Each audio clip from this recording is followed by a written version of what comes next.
You know when you know a game has gotten out of hand? I thought it was pretty obvious to watch, but how? Whenever you hear the ref's name after the game. You know, that's actually very true. Also, did you see the Canucks fired everybody? Yeah, but who cares? No, I was just saying. Let's go! Ladies and gentlemen, it's a little ridiculous. Good boy. Play all the hits! Left the Toronto Maple Leafs. Let me finish. How am I supposed to go to bed after watching that? I'm quite hyped. With you wherever you are, welcome to LFR. Leafs lose 6-3 to the Winnipeg Jets, but, who cares? Like, who cares about the final score of the game? Because that ended up not being the story of the game at all. The story of the game was Joseph Woll did not look ready to play, and also the team in front of him was hell-bent on making his job as hard as possible. Leafs on the second half of a back-to-back with travel, which is always fun. And we don't have to spend a ton of time on how the game worked out on the score sheet on account of, well, I already told you the score. And that wasn't the story of the game, was it, boys and girls? Oh, I asked for questions on Twitter, and they were spicy. The first period, if you can believe it or not, it ended 1-1 with a pair of power play goals. Pierre-Luc Dubois actually scores a beauty on Joseph Woll. That was the Jets' only goal of the first. And Michael Bunting, who apparently cannot be stopped, scores on the power play. The Leafs' power play apparently cannot be stopped. And guess what? 1-1 game after one. I'm sure this game won't turn into an absolute carnival at all. The second period really was one of those games where it was like Millhouse. It started to fall over, and then it fell over. I don't think Woll had that bad of a game, but while the game was still winnable, this can't go in. Yes, it's a partial breakaway for Andrew Kopp, but holy cow, that puck can't go in. Still less than 5 minutes into the game, the Leafs allow another odd man rush of Evgeny Svechnikov.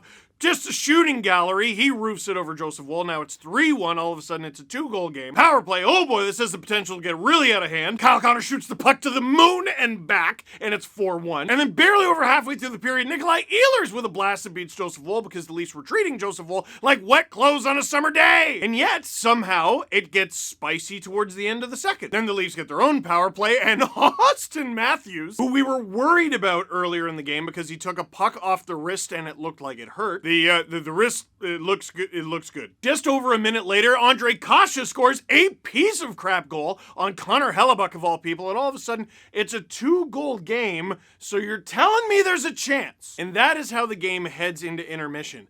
Yes, the Jets were up 5-1, but it's 5-3 now. It's 5-3, and you feel the nervous energy in the building. This is where the game turns into a carnival. And Leaf fans, I want to ask you about some of your worst playoff memories. Well, wait, no. Some of the worst playoff games you have watched over recent memory. Obviously, the elimination games will stick out in your head on account of, they lost them all. But whenever you lose a series, you lose 4 games. Unless it was the Columbus series, then you lose 3. But you lose 4 games. That means your team lost 4 times. Let me tell you one of my least favorites, and it's one of the most underratedly bad games the Leafs have had over the last decade, and I don't even think it was their fault. 2019, people talk about this Montreal Canadiens series. It was 3-1 as the one that got away, and yeah, they probably should have won that, and then played the Winnipeg Jets in the second round and mopped them. They would have. Stop. They would have. Mopped them, but to me, the one that got away, 2019 against the Boston Bruins. Game 1, the Leafs mop the floor with the Bruins. They are clearly the better team, and it seemed like a flag in the earth that the Leafs look different this time. And then we yada our way to the end of the series when the Leafs had a chance to finish it in Game 6 on home ice and then play their worst game of the series in Game 7. So Game 2 gets washed away.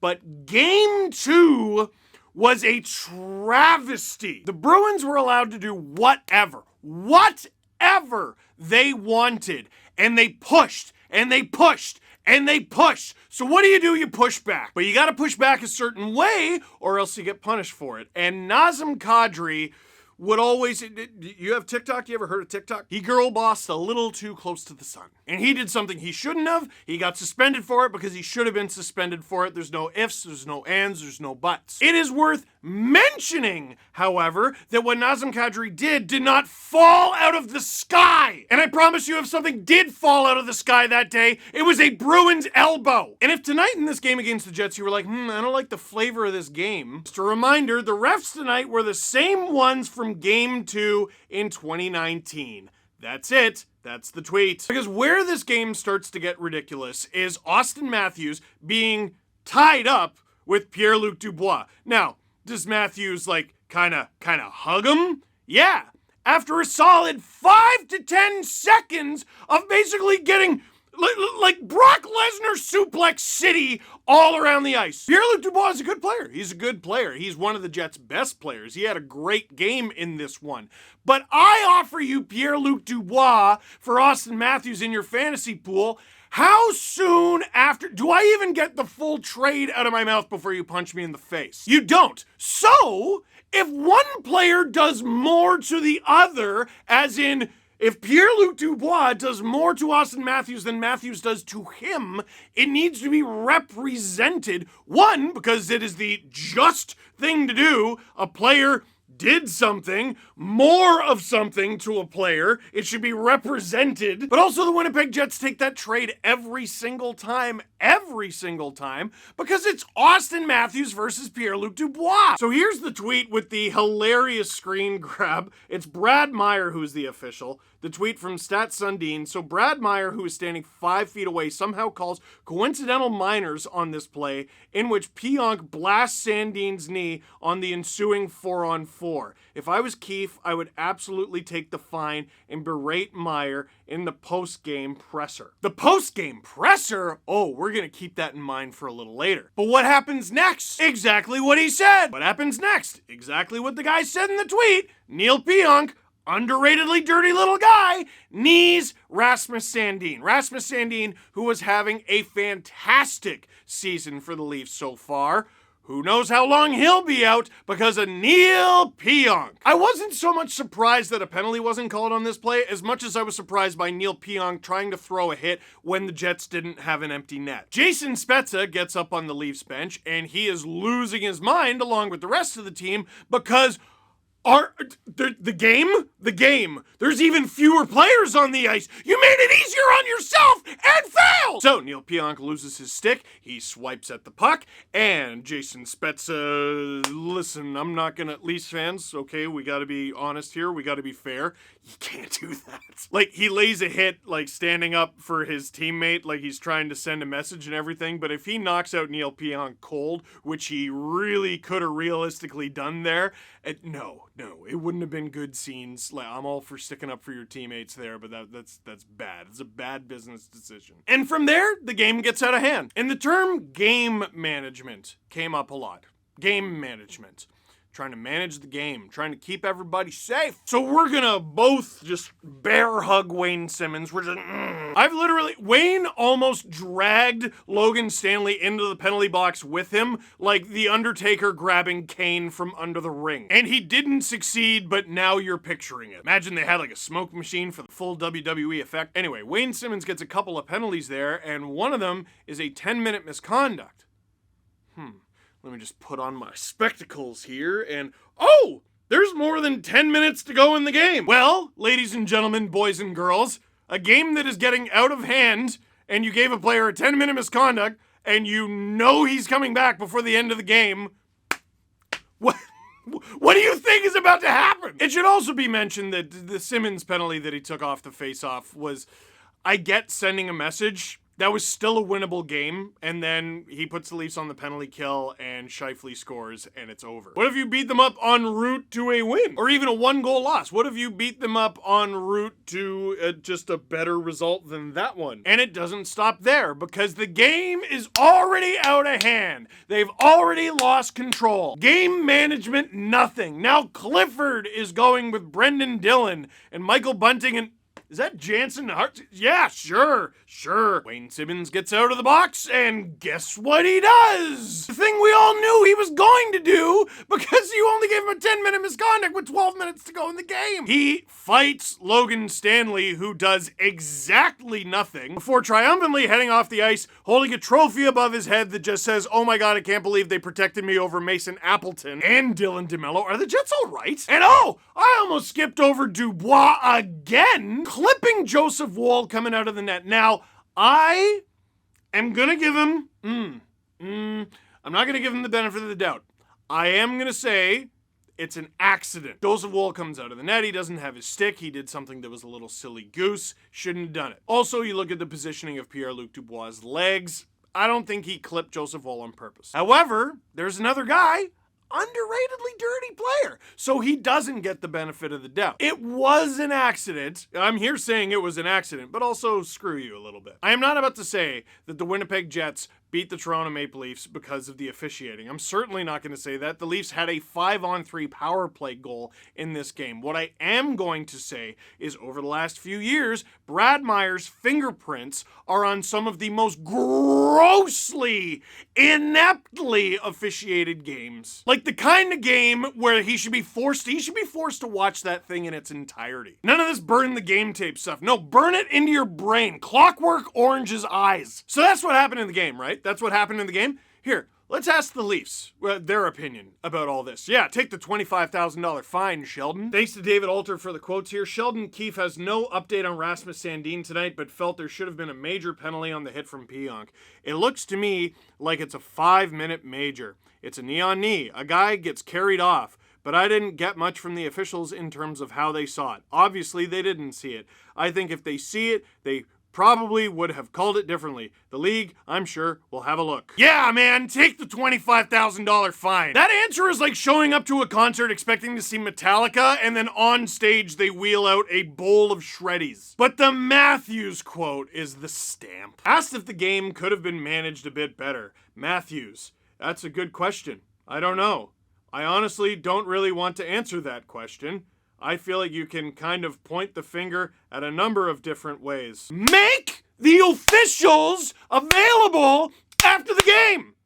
Answer the questions. Why do you suck? Question 1. There's 1. You've answered 1. Make it so that they have to answer 3. First one, why do you suck? Second one, hey, here's the video of the 4-on-4 that you called. Why? Question 3, do you ever get the impression that you genuinely make the game worse? And you know what? There's a website called Scouting the Refs, and they have a bunch of stats for the officials and stuff like that. And I remember seeing Kyle Clifford was getting put into the lineup for this game. And I was like, oh, I thought Joey Anderson was okay last game. Maybe Sheldon Keefe is just trying to get different looks. And maybe that is genuinely what Sheldon Keefe is doing. But you know what it also could have been? Brad Meyer is officiating this Gong Show, and I want to dress as many fists as possible. And Paul Maurice didn't like that. He was very upset about the Kyle Clifford fight, and he let the Leaf bench know it, and he was screaming bloody murder. But buddy, you got someone else you can take that up with, and he's wearing black and white. And tonight he had the best seats in the house, and he didn't even have to pay for them. This is not a call the rule book thing. This is not even a take fighting out of hockey thing. This is not a you can't have a rough game thing. It's call the things and call them properly. We need to look at officiating differently, because I'm not so sarcastic and so jaded to think that every ref sucks at their job, and there are a bunch of other refs out there who aren't NHL refs who will one day magically join the league and everything will be amazing. I don't believe that. Odds are the officials in the NHL currently are the best there are. Is the mandate they're given from above the best that it could be? Absolutely not. But if you were to fire every NHL ref right now and replace them all, I don't think you would get better results. So we need to look at officiating differently. Because the reason there is still fighting allowed in hockey, let the players sort it out, let the players sort it out. It's because the players have always had to sort it out. The game gets out of hand, the fist starts flying, and dirty hits get thrown. And listen, I saw a lot of people going, oh man, they should be attacking this player and they should put this guy out for the rest of the season. That is not the answer. That's not what we want. That stuff should be avoidable. But the officials let things go, and they let things go, and they let things go, and the more obvious it becomes that the official has lost control of the game, the players take control of it. Yeah, it generates a lot of attention. No, I don't think anybody's leaving their seats, but it's not the sport. It doesn't make the game better. Well, you still watched it, didn't you? Yeah, I did, and I'd still be watching if you gave them rubber chickens instead of hockey sticks for the spectacle of it all. And then you'd be watching it, and I'd be like, you didn't look away, did you? And you'd be like, well, no, because it's ridiculous. Yes, exactly! Anyway, that game sucked. The Jets won, and they deserved to win, but that game, the officiating in that game, especially in the third period, was a joke. Questions. Platinum Seat Ghost with a pretty fair point. People think the Jets are going into the room thinking how they can't take liberties at the Leafs, but they're going in dancing and laughing after a big win. Yeah, like the Leafs stuck up for each other and everything, and oh yeah, no, the Jets didn't care. And that's relevant. It matters. Hard to be proud of how well you stuck up for each other when the other team is literally laughing at you at the end of a game that you lost. I feel like game management was a huge topic of conversation after the hot mic incident last year, but I feel like nothing has been done about it. Seems even more blatant this year. How horrible does the reffing need to be before it's an actionable threat to player safety? You know, they keep changing the rules, and yeah, we're going to crack down on cross-checking, and we're going to do that. I promise you sort everything out by simply changing nothing and just making the officials answer questions after the game. Not even a set amount of questions. You get 3 minutes. You got to talk for 3 minutes. 3 minutes.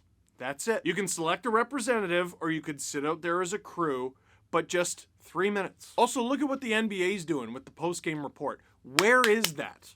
Why don't we have that? It doesn't have to be for every darn play, but for the blatant ones, the ones that the fans are talking about, it just, poof, it just floats off into the ether. And we go, oh, they got that wrong. Oh, well. Talk about it. Say how you got it wrong. Or even better, defend it. Prove, hey, no, screw you guys. We got this call right, and here's why. Explain why. Dude, I like learning. Don't you like learning? What if we're all wrong here? It just seems like such a simple solution, but that would be far too easy for the National Hockey League. Far too easy. It's just, you got to be eating your soup with a fork. You really have to actively be a hockey fan. You do. It's so hard you have to try. You have to really try. Aren't you tired? Anyway, that is it for this one. Thank you very much for watching. Please leave a comment in the comment box down below. What did you think of this game? Where did it go awry, and what would have made it better? Click like if you like this video. Click subscribe if you really liked it. Tell all your friends. Officials should be made available after the game. Officials should be made available after the game. Officials should be made available after the game. They're all we're talking about. We have lots of questions. We're never given any answers. Officials should be made available after the game. Act like it's a sport. Act like it's a professional league. Just try. Just once.